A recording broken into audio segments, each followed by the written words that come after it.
Semua dah ada. Tada! Ini dia. Iya. Mula-mula, kau gigit di tengah kayu ni.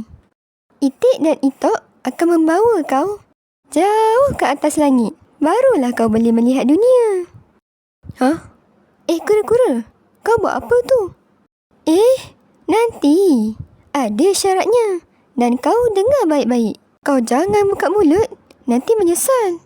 Gigit kayu tu kuat-kuat. Apa tu? Oh, kura-kura.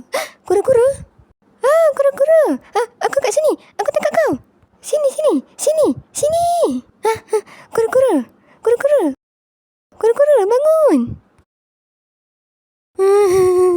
Kura-kura, bangunlah.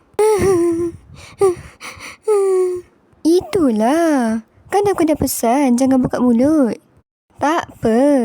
Yang penting kau selamat.